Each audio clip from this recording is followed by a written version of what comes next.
why is first jhana wholesome? Why is jhana wholesome?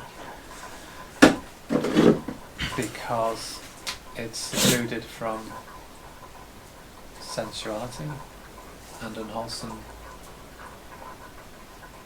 things. How? By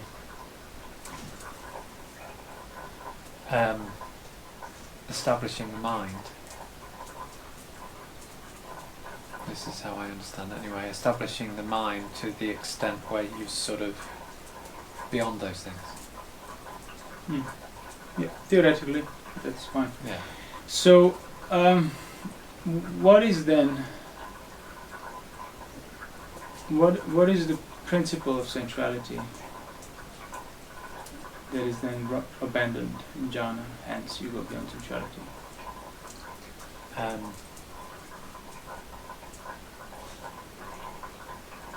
Okay. I want to say seeing the pain is pleasurable. Sure. And how is that possible? What assumption is required for you to keep seeing pain as pleasurable?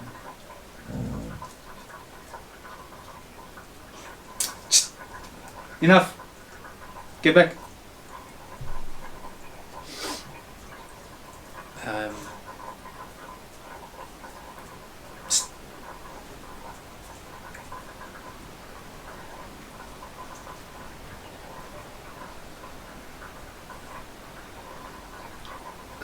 Something to do with assumption. What's the principle of assumption of upadana?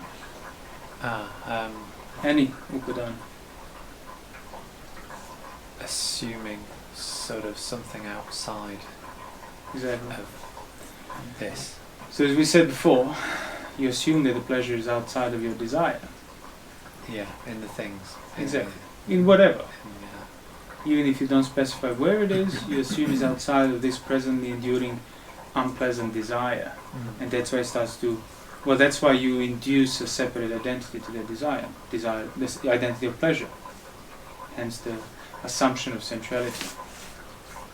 If you were to see that, doesn't matter the extent of your pleasure is within the painful desire, thus it's unpleasant, you will stop regarding it as separately pleasurable. Yeah, you can only see it as pleasant, see this pleasure by seeing it separate from the pain, outside of the pain, yeah. Because it's fully enclosed within the pain. Exactly, yeah. If you were to see that, So you wouldn't see it as pleasant. That is the principle of upadana. Yeah. That is the principle of sensuality. Yes. And that is the principle that you abandon in the first jhana. And that's why theoretically it is still possible to maintain some ignorance despite developing the mind in the first jhana, but it's highly unlikely. That's why jhanas in themselves are very wholesome. So it's unlikely you would be abandoning the wrong assumptions and principles without a degree of understanding. That's what it's called right contemplation, basically. Right mind establishment. Well, temporary liberation, because it's a liberation. Yeah. It's completely undoing the assumptions. Yeah. Now, obviously, it's the fundamental wisdom in regard to the nature of the assumptions that will then keep you perpetually free from those. And if you haven't developed that wisdom, then if you're not established in the jhana, then certain assumptions might take place again. But even so, you could see how much less instruction a person who has developed mind to the extent of the first jhana, how much less instruction that person would need in order to then fully understand the nature of upadana. So what do you think? What is that? That is not necessarily unwholesome, but it's on the level of assuming it outside that gets abandoned, and thus establish the first jhana by abandoning it. Of course, you're withdrawn from sensuality, but more specifically, so not just that. the initial establishment of mind, the jhana. Yeah, I was thinking it was about putting yourself beyond sensuality. If you're saying something else. That's all a result of that. Right. But on a most practical level, well, what did the Buddha say? What is the thing that ceases in the first jhana? Okay.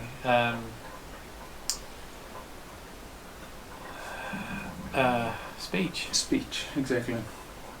And what is the necessary basis for speech? Well, body. Well, no, according to first jhana that the Buddha described. Vitakkavicara. Yeah. So thinking and pondering. Thinking and exploring, thinking and pondering is a necessary basis. So, what is a necessary basis for engagement with external sensual objects?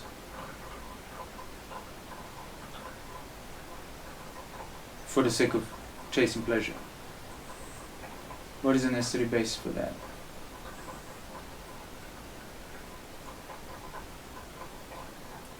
What does it need to be there enduring in order for you to be making effort and performing actions towards physical sense objects? I guess thoughts. Okay, but in between, like you can have thoughts without needing to seek sensual. What is specifically tied to sensual gratification? What is a necessary phenomenon that needs to be It present? needs to be there for you to chase after. Yeah. Desire. Desire, exactly. It's absolutely, and that's the whole thing. Even if things you're about to do are not necessarily immoral or wrong, if you're doing them out of the desire, they are sensual. Yeah, if you're not engaging them with desire, if there's no desire, that's not sensual. Exactly. It's the desire that determines the context, whether it's the assumption of sensuality involved or not. That's why. And that's why certain things you cannot do without desire. Yeah, that's why I said before I like to translate karma as sense desire. Sure. Because it comes from the word desire. Sure. Yeah. No, absolutely. It is more accurate. So back on the principle. What parallels can you draw then? Desire is a necessary basis for sense objects. Yeah. They are assumed to be pleasant separately. Yeah. Outside of it. Outside How do you think? Of this. Yeah, outside of the desire, separate to it, after this. Yeah. Whatever. How do you think that relates then with the thinking and pondering? Which is, can be quite neutral. It's not rooted in desire. And corresponding engagement of speech. Speech. Breaking into speech. Having thought and pondered, one breaks into speech, Yeah. as the Buddha translated it, as the Buddha said it. Yeah, that doesn't quite make sense to me right now.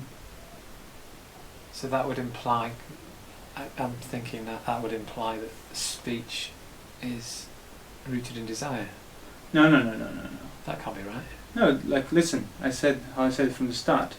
Desire is the necessary basis for sensuality. That's one thing. Don't mix it now with thinking and pondering and speech. Yeah. Thinking and pondering is a necessary basis for speech. Yeah. The principle of desire in sensuality, as in the principle of assumption, how does that compare to this? But not like, so this is, no, I'm not trying to interject it I see what you mean. and sort of permutate the members. No, desire stays there, thinking and pondering free from desire stays there. However, there is a certain principle that's in common to both. Yeah, so desire is the necessary basis for engagement, gratification of sense desire. And incidentally, as you already said it, incidentally, but it was also a right answer as well, just not what I was asking in time, can you have desire without a thought of desire? No. What is a desire unless it's your mental thought and inclination and craving and intention? So it's thinking and pondering, affected with lust, as the Buddha would say. Desire is there. So there can be thinking and pondering without desire. Yeah. So, as I said, you always have to start that would be first jhana. Yes. Yeah. But you always have to start in the reverse order. So thinking and pondering with desire is the starting point Yeah. for an unenlightened mind. Yeah. Then thinking and pondering without desire is what you have to develop. Yeah. And you develop that when you stop engaging with gratuitous assumption of separation. Something separate. Something external, something outside of you. Mm-hmm. Because to that extent, you're not addressing it. To that extent, it's not on you. To that extent, it's exactly, irrelevant. To that extent, it's secondary. It's in the future, it's over there, Yep. it's nothing to do And with to it. that extent, you remain affected by it. It's because it's over there, it implies me. Yes, exactly. Reaffirms this whole thing. Sure. So then, desire and sensuality, and thinking, pondering without desire, and speech. What are the common? What nature do they share? That one determines the other. That one. Okay.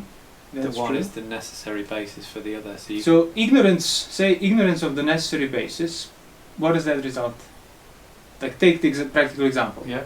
Ignorance that pleasure you project to be in sense objects is fully within the context of your desire of it. Yeah. It cannot be before, after, not even for a second later. Yeah. It's always within. Yeah.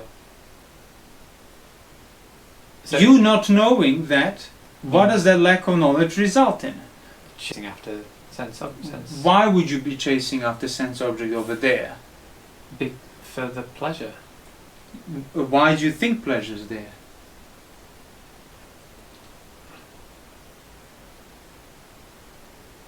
Why do you think pleasure is there? Because it's felt as pleasant. These things will be Well, felt. no, it's felt as pleasant, but why over there? Like you're clearly feeling the prospect of sense object pleasant Yeah, yeah. before you get to sense object, yet Yeah. you're going to sense object, but you're feeling already pleasant on account of it. Yeah. So why are you going to sense object then?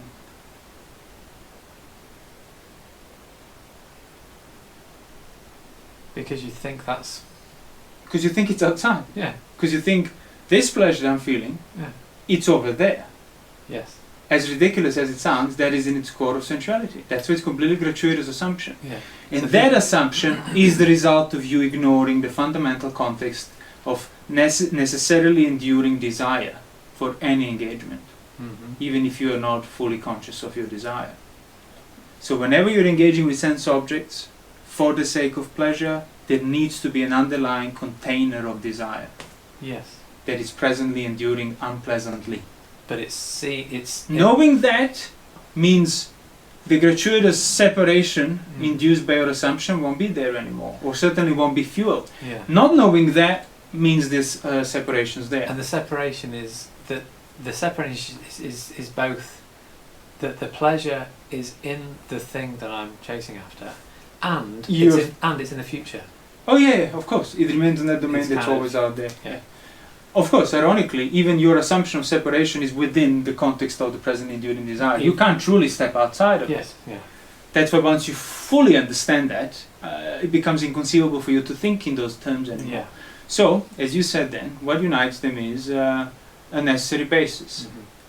So what is the necessary basis? What would it result to? So the necessary basis of thinking and pondering, necessary basis for speech. Yeah. What would then ignorance of that context, of that order, of that container, what would that result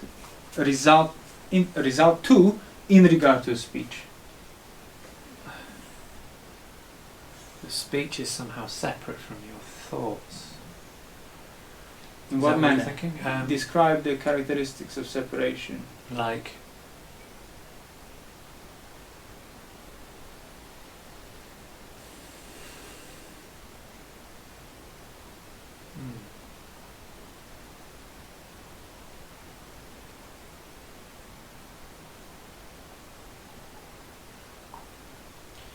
I don't know.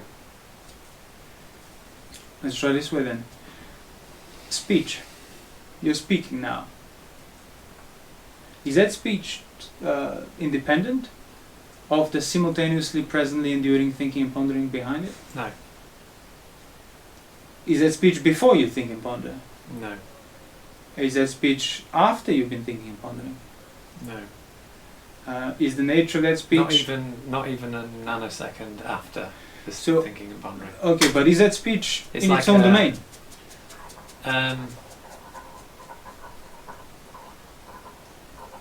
Well, it has its own domain, yeah. Exactly. But it's, Which is why people would then assume separation. yeah. Because it's not the same as thinking and pondering. No, it's not the same. So you see it as a result of your thinking and pondering. In the same sense, you see sensual pursuit as a result of your desire. Yeah. Aiming at the result of your desire. So what's in common, as I said when I asked you initially, to that separation? Assuming outside in regard to the inside. Assuming it to be external. Assuming speech to be external to your to thoughts. thinking and pondering. Yeah. Which then makes you ignorant of the domain of thinking and pondering. Mm-hmm. Which then makes you incapable of establishing the first jhana. Because of that. Because you're putting... So you might be perfectly restrained in terms of sensuality, but you still carry on the same principle of the same assumption in regard to the domain of your speech. So rather than seeing thinking and pondering through the speech, because that's the only way... You have to see your speech within thinking and pondering. Mm-hmm. Not just that, you have to see the possibility of your speech within thinking and pondering. In the same sense, you have to see a possibility of your sense desires within the pressure of the desire. And that's the thing. Oh, when I'm speaking, then when I'm not speaking, but there's a possibility to break into speech. Yeah. The speech domain is always there. And you assume that possibility at least to be separate from the thinking, from the container, to be outside of the container of thinking and pondering. Yeah. So you fully understand this, you will be establishing the first jhana, and you will be dwelling in it, as the Buddha would say. Whether you're walking, sitting, lying down, going to the toilet, the mind will be in that establishment. So, hang on, So that's why it said the speech ceases. Speech in the first jhana. Ceases. Yeah. Because in order for you to speak, you have to maintain neutral. It's not an unwholesome assumption like sensuality. Yeah. It's a neutral assumption of external domain To the thought. To the thought that you engage with through speaking. Yeah. And that assumption is like a functional... You step outside the thought. You have to step outside of thought in order to speak. Yeah. Now what happens, ignorant mind stepping outside of the thought carries the assumption of this is outside of the thought. Yes. That's why first jhana is necessary for final knowledge, for arahantship or for being anagami. Uh-huh. You need to at least experience it in a sense of not step outside on that fundamental level to see that assumption and necessity of stepping outside in order of practical speech are two different things. Yeah. But not experiencing stepping outside of thought for speaking without assumption, for you it's assumed because of that reason. Because assumption comes first. Ignorance is beginningless. So it's possible to speak without assuming. Without assuming the external, without giving it a separate identity. It's possible to speak without losing the context of the necessary container, necessary basis of thinking and pondering as a domain. Yeah. But even then, you have to turn away from thinking and pondering in order to speak. Yes. You need to break into speech, as the Buddha would say. Yeah. So in the first jhana, you get to surmount that so that you understand, or rather it would then result in you understanding that does not require an assumption of an external world where the speech occurs. So can you say that although right now you're not speaking, speech is there, the domain of speech is there, that because there's always the possibility for you to break out into speech? Yes, but more accurately, that possibility is also there as a possibility because the mind hasn't been established on the domain of thinking and pondering properly enough. So that's what I'm saying. So the possibility of speech is not the same thing as thinking and pondering. No. It's within, everything is within thinking and pondering. It's the certain thoughts and certain ponders. Yes. They can break into speech. Yeah. They can turn away from its own nature in order to speak, in order to express it. And it's just the same as saying nothing can be experienced apart from mentally, as a kind of mental phenomenon. Well, nothing can be experienced outside of the container of mental phenomena. Yeah. There are different aspects within that, but there is nothing separate to it, as in external to it. Yeah.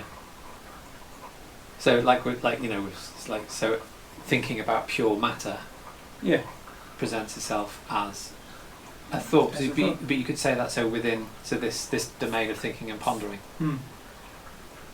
It is. That's why if you develop thinking and pondering rightly, if you develop first jhana, you are free from conceivings. And if you had any understanding of how principle of conceivings in Upadana, that would be more than enough for you to fully understand it and free yourself entirely.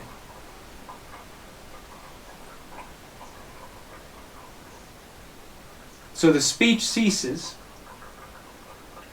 because you saw it as fully contained. Doesn't matter how far, how long, how loud you might be speaking, how much you have been speaking, how much you will be speaking. Yeah. It can never step outside of the domain of thinking and pondering required to be there enduring simultaneously with your speech, Yeah. but also required for you to not think about it in order to speak. That's how you break into speech. You can't be thinking about what you're speaking and speaking. No. Your speaking becomes your thinking about what you're speaking. Yeah. Which is why you turn away from thinking about Which is why it's neutral. There's no problem with it, but there is a problem for somebody who hasn't been free from assumptions, from Upadana, because any principle of putting second as first and first as second is the principle that is then maintaining the fundamental ignorance. So you want to learn how to speak without putting the speech first and thought second. Yeah. Without forgetting. And without refusing to speak ever again. Yeah, exactly. Because then you're still within the possibility of speaking. Yeah. And it's going to be even harder for you to understand it. Yeah, exactly. Yeah. But so without kind of losing sight of the necessary basis for that speech. So speech ceases when you develop full clarity in regard to the nature of speech being always within the container of thinking and pondering. Yeah. You dwell on that newly clarified context long enough, at least for that time, as a result of your dwelling on that imperturbable nature, imperturbable order, you become unable to sort of even direct yourself, so to speak, towards possibility of speech. Hence, the actual speech has ceased. The actual speech has ceased. Because the speech is there when you are within the possibilities of saying something. Yeah. But whether you are saying something, whether you are abstaining from speaking, whether there are possibilities, all that is within presently enduring thinking and pondering. Thinking and pondering. Yeah. Because for you now, you might say, okay, my thinking and pondering is within, but the possibilities of speaking, you still kind of gratuitously assume as belonging to the speech domain, which you gratuitously assume to be external, not as if belonging to the thinking and pondering domain, which is neither external nor internal, it's just there. Yeah, exactly. Internal becomes defined when you externalize things with your gratuitous assumptions. Yes. Then in return, that defines which is not external, thus that's my internal. Me, exactly. And this is the principle for all the jhanas. That's why is there more than this. So in the second jhana, thinking and pondering would cease. Why? Because thinking and pondering has been assumed external in regard to what's then in the second jhana, what's the necessary basis for it. Joy, pity. Exactly, a certain happiness, agreeable equanimity, sort of agreeability of it. Because there is not much movement. Same principle then goes to the immaterial establishments of the mind. So which, like for example, breathing stops. Yeah. In the fourth jhana, because why? Because you do assume movement of the breath to be external to the body. Yeah.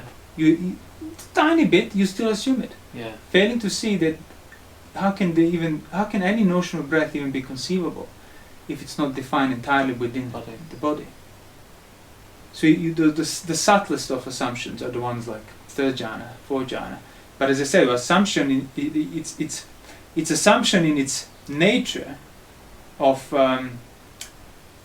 assuming external, while it's actually within it, but it's not assumption necessarily in the nature of containing ignorance and lust and aversion. So just want to clarify that so people don't know, assumption. That's why, as I said, theoretically, Puthujjana can develop jhanas. Yeah, I see what you mean. Yeah, and still remain ignorant of the fundamental nature. Use of the word assumption. Yeah. But if Puthujjana develops jhana, you could see how much work he already done. Yeah. He already undone all these structural assumptions he understood. Yeah. he needs very little instruction then. So by all means, develop the understanding of jhanas, with or without the right view, but it's highly unlikely you'll be able to develop it without the right view today, because the only notion of jhanas is through the instruction of the Buddha, which means you will be sufficiently familiar. So the word cease, so when breathing ceases in fourth jhana, it literally ceases. So the person's sitting there not breathing, Yeah. but it isn't just that they're not breathing, it's that they've stopped. Yeah, the reason they're able to not breathe is because they stop assuming life to be external. Yeah, life. Which to be means external, breathing to be it external. stopped. Yeah. Yeah, exactly. It means it stopped requiring external maintenance of breath. Mm-hmm. That's why even the life in itself, it's within the same principle. The Buddha called it sankharas. Yeah, it's another necessary basis. Beyond. But that basis is a bit out of reach Yeah. for everyone except Sammasambuddha. He can direct his intentions toward that basis, Yeah. as he did. As he did. It's time for Tathagata to die. Yeah. He relinquished the sankara. It's the same principle. But even then he had to wait. Even then he had to wait. Mm. Yeah. Even then he had to eat corrupted meat That's right. to get sick and so on. But that's the point. It's actually doesn't matter how subtle you go, how far you go, how far you surmount things. The principle of contained within Yes. it has to remain. So And that's why you could also see if on that level the principle is still maintained, if your body gets killed, you haven't gone, you didn't go anywhere in a way. Your body's gone, certain aspect of your form is gone, but the principles that maintain you bound to the form through these gratuitous assumptions are still there. Mm-hmm. And that's the core of rebirth. You're not rebirthing anyway. You're just modifying the environment you're always in, literally. Because on that fundamental level, all these assumptions that keep that whole possibilities of these different environments, different lives. So it's all within the five aggregates. It's all within the principle of assuming external within the internal. All of it. So it's just not even reappearing again, because it means like you disappeared. It's literally where you're living, you're dying, you're in between, as the Buddha said, you're reborn, are like yesterday, today, tomorrow. There is no greater mystery to that than mystery between how was I yesterday and what am I today and what will I be tomorrow. It's the same principle, just here, point of view here, enduring. Enduring like this, enduring like this, enduring in this, exactly. Subjected to change, subjected to various elements, that's it. So when those elements change sufficiently, next thing you know, or not know, but you are an animal. When those elements change sufficiently, you're a deva. Point of view remains there, the five aggregates remain there. Or you're the principle 10 years older or something. Or 10 years older, exactly. And that's why somebody remembers a previous life. The Buddha gave the simile. It's like somebody who came from one village to the other village to the other village. And then somebody in the last village asks him where you come from, and he remembers the village before and village before. If you were truly traveling through different births externally, you would have no recollection of it. Because it would be outside to yourself. That other birth is external.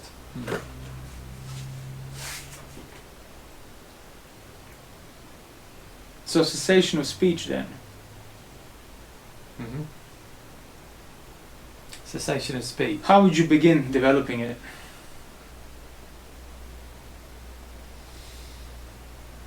So normally start in a broadest manner. So normally what would be the necessary conditions? Can you develop cessation of speech in company? Oh, I see. No. So inconceivable. Go and spend some time on your own. Inconceivable. Even if everybody's perfectly silent, just watching the feet, just observing the nostrils. The possibility to talk to them is always there. Exactly. So the domain of speech is always there. Or not even if you've said, right, I'm not going to speak to anyone, I'm really confident I'm not going to speak. Someone might talk to me. Exactly. It's not a matter of determination. It's a matter of still pertaining to that domain that's assumed to be external, and now other people are just reinforcing. Because you already have 4 sets of notions about externality of other people. So good luck then fixing it. So you need to be physically withdrawn. Physically withdrawn. Even if you're not sitting cross-legged, you need to be at least in solitude, where your possibility of being affected by speech is not there. So now it's only on you. Yeah. So what would you then do in order to develop First Jhana?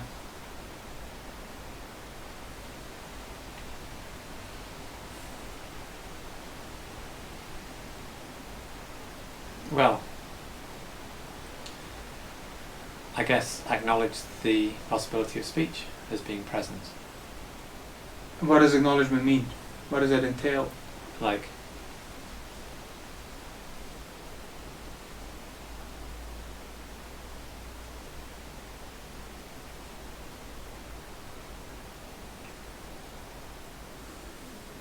How? What do you mean by saying acknowledging? What would you like you describe it? you like. I guess I want to say, like, so, like, you've got. It's obviously going to be seeing speech as being fully enclosed within thinking and pondering. Mm-hmm. So how to do that? Yeah. By dwelling on thinking and pondering, I guess. Yeah, but how would you dwell on thinking and pondering without implying the possibility of speech? Without simultaneously. So any. So by what is a possibility of speech? It's a thought. It's a thought. It's thinking and pondering. Yeah. But it's a particular type of thought that directs towards breaking into speech, away from itself of being a thought. Which you wouldn't be doing if you're on your own. Doing what? You wouldn't naturally be breaking out into speech when you're on your own. No, but you would not be thinking about the possibility of speaking. Yeah, you wouldn't. You'd be lost in your thoughts. That's when you have a voice in your head talking, or song you can't get rid of, and so on, because you're completely untrained in regard to the domain of the possibility of speech, which is the domain of speech. Yeah, exactly. Yeah. That's why there is no internal silence, first you have to be silent externally, of course. Yeah. First you need to practice sense restraint externally in order to understand the perversion on the inside and free yourself from sensuality. So this is the same. So the possibility of speech is thinking and pondering. No. It's possibility of speech is thinking and pondering of a particular nature. It's a thought of a particular nature. Yeah. So what are the characteristics of that thought? Of the thought. That particular thought. Which is breaking into speech. So go quiet now. Yeah. And think about possibility to say something. And I want you then to tell me the possibilities of that possibility of saying something. The characteristics of it. The characteristics of possibility to say something.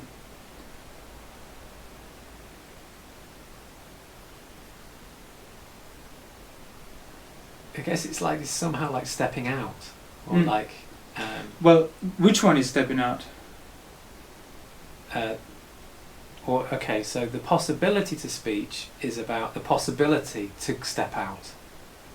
Exactly. Okay. Yeah. That's so it's like the possibility of going outside of this. Yeah. That's why you speak. Exactly. You speak because, or rather, why you speak. You speak because you can. Yeah. But that's the thing now. Let's stay on this possibility to step outside. Yes. How do you know that? Exactly. It's like possibility that I will get a pleasure from touching this, but I know that while I'm not touching this. Exactly. That possibility of going out there is here. Not just that. Would you even conceive any notion of out there without this possibility enduring? So would you be able to conceive the speech and act of speaking externally without a possibility to speak, without having thought and pondered with possibility of breaking into speech? Would you be able to speak? No. Would that constitute speech? But hang on. The domain of speech is there, already given. No, that's the wrong way to go around. Okay. Let's not go that way.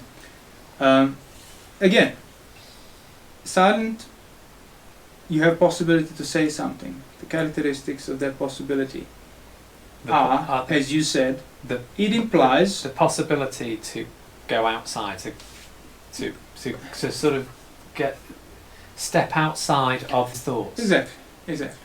So, or this mental domain or yeah, something. so describe me now the characteristics of the outside aspect of that.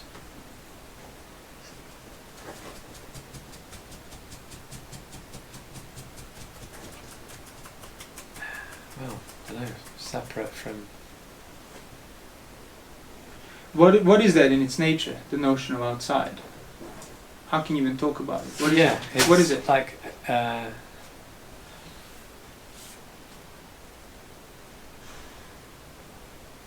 what is it? it's outside, it's like...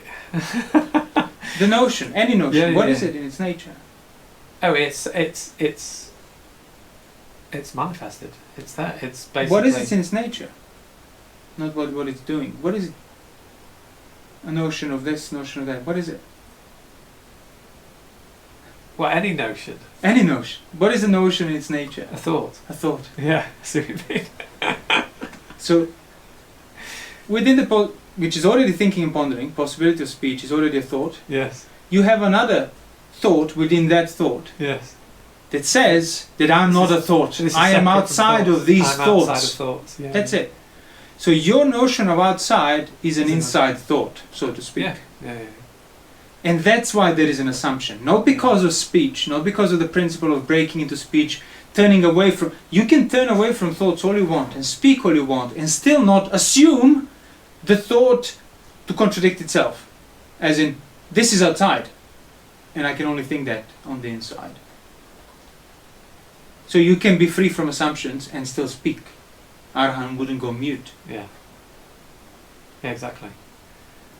So not dwelling long enough on the characteristic of outside Yes. within your thoughts, yes. you gratuitously maintain the notion of outside. Yeah. That's then carried and perpetuated with your speech that's affected by ignorance. So basically, this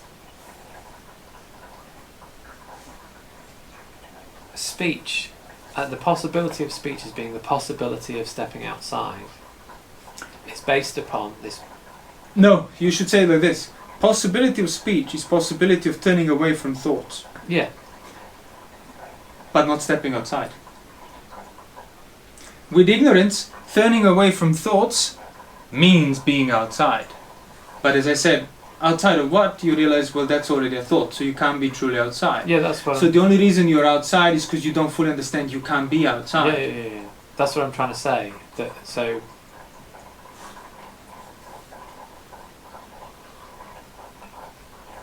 So there can be speech without assumption. Yeah. Because you see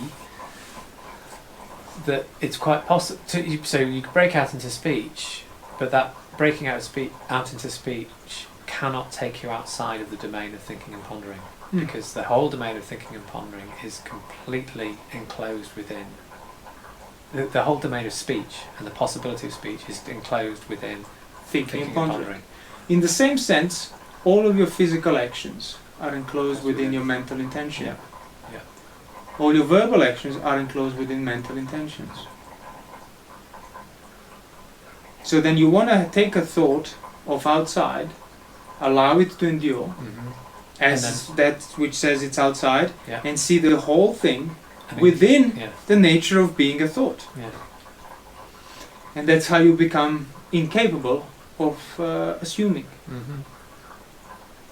of maintaining upadana, of perverting the order. Because if you realise that every single example that could possibly arise of going outside can't possibly be outside. Yeah. And that's First Jhana. That's why I said it many times and I'll keep saying it. Mahamoggallana, when the Buddha encouraged him to practice jhana, which means he didn't have jhanas at the time. When the Buddha left, he sat under the tree and said, First jhana, what is First Jhana? And started reflecting on the characteristics of the First Jhana and developed the First Jhana.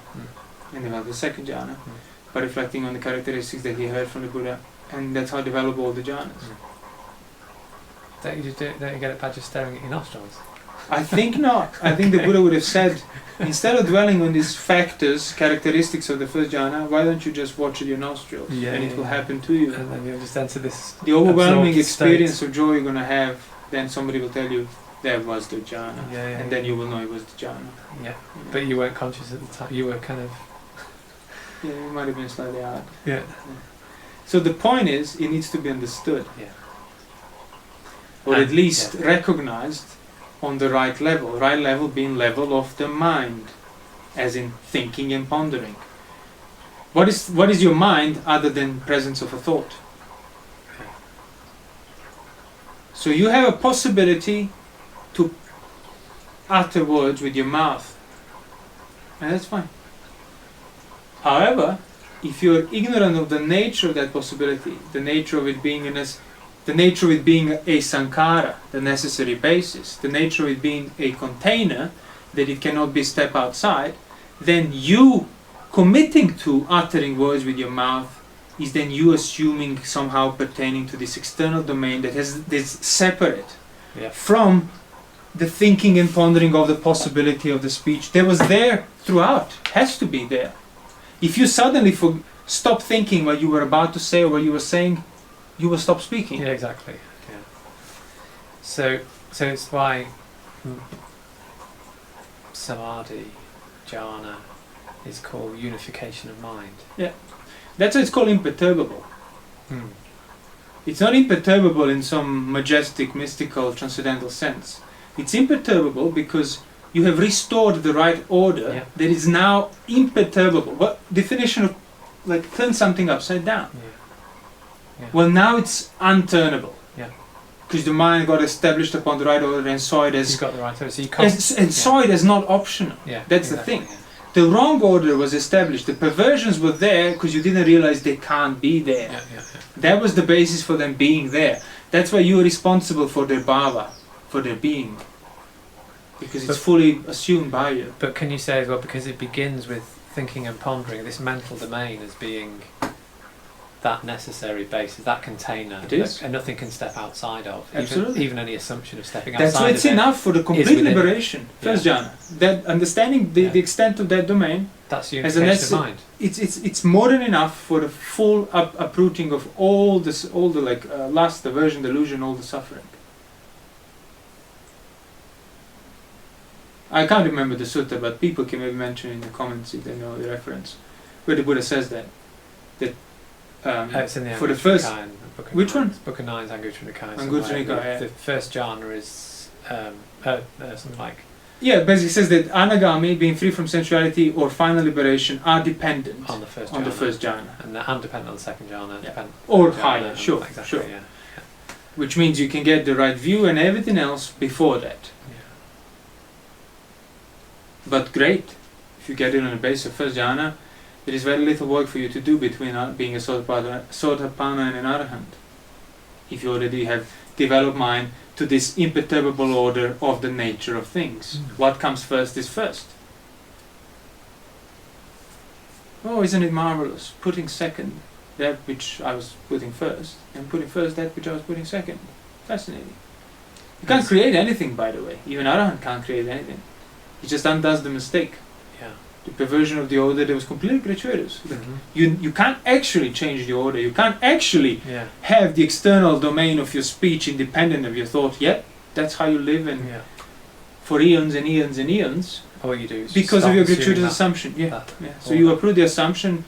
You have seen the maker of the raft, and the rafters are destroyed, and the maker of the house, as we were saying. That is the maker. All these assumptions. Gratuitous, little. Assuming external in regard to this, giving it a separate identity which in return defines you as an identity, and so on.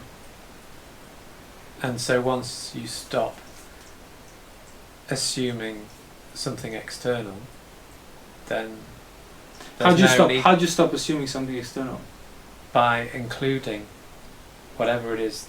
If any thought, any notion, any kind of something external, by recognizing that has to be included within what? The necessary basis. Which is what? So in this case, what you're talking about is thinking and pondering, or the mind. Exactly. I don't want to say within the mind, because everything is in my mind. Yeah, exactly. Yeah. Which kind of implies, then there are other things that are outside of your mind. Yeah. But the thought of outside of your mind, well, that's a thought, which means it's within my mind, which means it's truly inconceivable. when I think outside or inside or both or neither or in between, all of that can all be thought. done on the basis of the mind being there, the Yeah. container of it, the container of the thought. The reason why I just put mind up was because I was I thinking know, samadhi is unification of Yeah, mind. yeah. But yeah. But you see, I think the same principle can also be done. I think like you were talking in the last talk about the body. Yeah.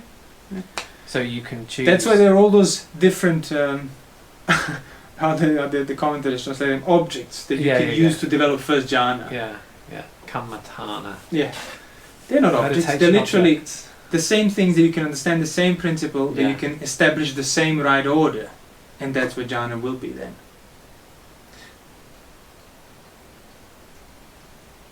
So yes, the body. So you can use the body. Assuming outside of the body, how can you know that? Yeah. As I asked you the previous talk when I Yeah. recorded, I can't remember yesterday before. Well, when you're seeing things out there, like distantly. Yeah. So how could that thing if that the I'm eye is taking to be not outside, exactly necessary basis, that's Yeah. right here. So basically, you're seeing the eye seeing things. Yeah. And the only relationship you can have with the world outside of your senses is the relationship that gets mirrored onto your senses. Yes. You can't see things that mirror things onto your senses. You only see the mirrored things on your senses. Yeah. And that's You only to see do the with- senses affected by these things, Yeah. and then you assume those are the things outside of these senses, Right, and yeah. that's why you conceive matter Yeah. or misconceive. Any form of conceiving outside, as in conceiving the elements, conceiving the matter, as the Buddha said, it's misconceiving. Yes. And so that applies to any notion of something far away over there, outside Any notion of me, space or distance. or also in terms of time, in terms of the future, which I'm worried about. I'm thinking about that because that's It's all over there, again. and it's not here. And that's could what that we be said. not It doesn't possible like with say this it doesn't body? matter if it's before, later, old, new, Yes. big, small, up, down, matter or feeling or intention or perception. Matter is there. Yeah. Feeling is there. Yeah. So yeah, I have thoughts of past. Oh, stop thinking, stop thinking. Well, that's another thought. Yeah. So you're saying you think you stop thinking while you're thinking, and you're actually deluding yourself even further. Yeah. No, you think about past, you plan about the future. Mm-hmm. How can you do that in any other way except thinking right here, right now, Mm-hmm. presently, Mm-hmm. right here, right now? Yeah. So it's not optional. So you realize instead of you trying to interfere with it and prevent it, I must stop planning or something. No, you must stop acting carelessly out of your plans, but that's a completely separate domain of you choosing to act. Mm. But thoughts of your plans, thoughts of your past are thoughts. Yeah. That's all you're concerned about. You don't care the content of your thoughts. Yeah. You care about it's a thought. That's it. So the thought is there. Yeah. If the thought is there, anything that is in response to that thought cannot be outside of the container of that thought. No. Hence the intentionality behind your actions. Mm. Is like one of the most fundamental and most practical things you can develop. Even if you don't commit to full-on practicing the Dhamma. Yeah. To result in like responsibility, transparency, Virtue, confidence and strength restraint. and virtue, Yeah. wisdom. It will result in wisdom. Mm. Because you stop perverting the order on the level of body, speech and mind. Mm. Because it's unpervertible. Not knowing that. Not knowing that, You that's your pervert it. perversion. Yeah. And then you just keep acting out of it.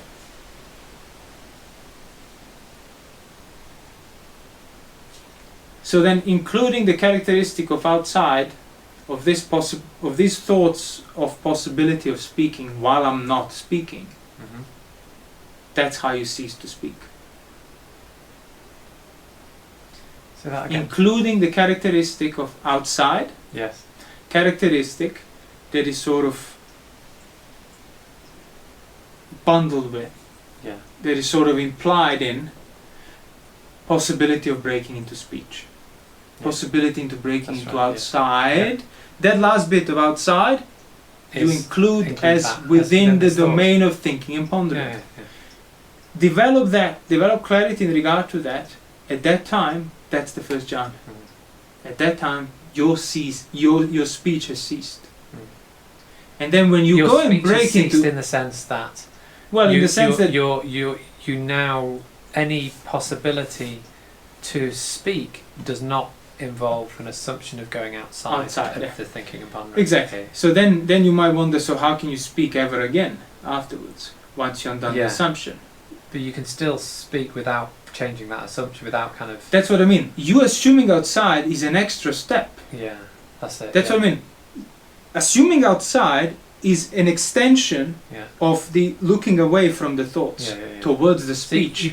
But that's it. That's what it ends. But that's hard to see. So you just naturally assume a better ending, which is outside world. Yeah. And that's why you're responsible for it, because it's not there. Yeah. So why? Turning away from thoughts in order to speak is a necessary basis for speech. That's a necessary action behind the speech.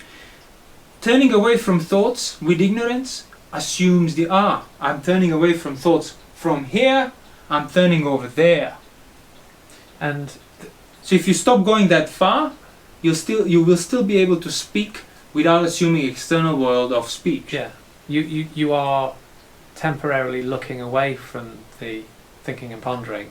That's the nature of speech, breaking into speech. But same with body action, by the way.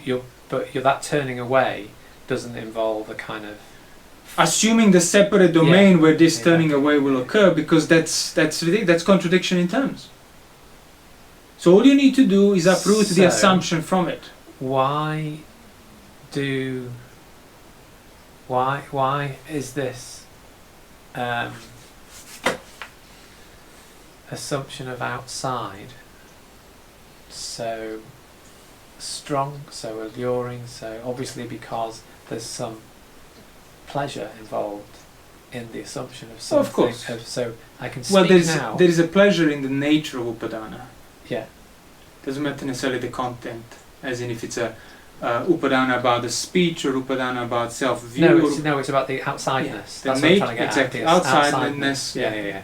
There's something about externality which in itself is pleasant because it's beyond this pain. Pretty much, it's beyond this situation. Yeah. Or at least it allows possibility to be beyond this situation. And all of that is rooted. Yeah. All of that is rooted in you not wanting. Well, rooted in you feeling the pressure of the situation. Yeah. Which you crave against. Which is why you're wanting this externality. Which is why you then engage with assumptions. Yeah. And that is beginningless. Gratuitous, but beginningless, as the Buddha said. There is no discernible beginning before which avijja wasn't. There was no ignorance, and suddenly you became ignorant.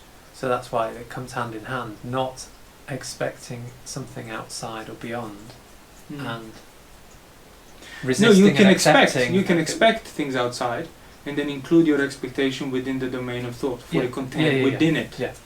I mean, so then, literally, with this, I have these expectations. Yeah.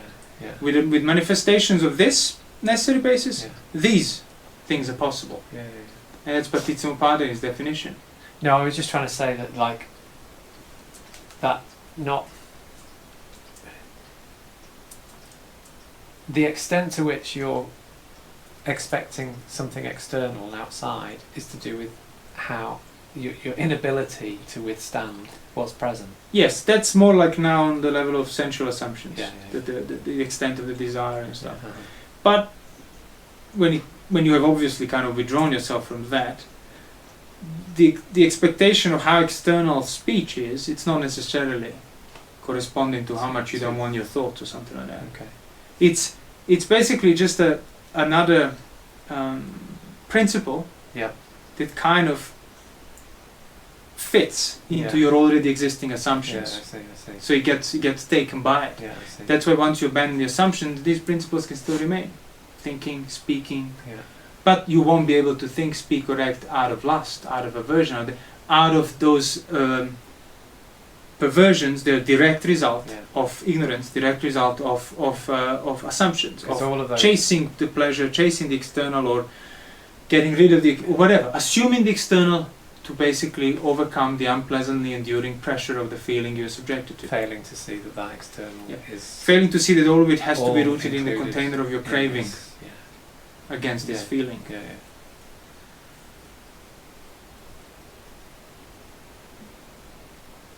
So now when you're not speaking, when you go back to your kuti, you're not speaking, think about possibility to speak, because it has to be done presently. You can't be careless. No. You can't get distracted while you're thinking about a possibility of speaking but not speaking. So it's already a form of mindful thinking. or less unmindful thinking.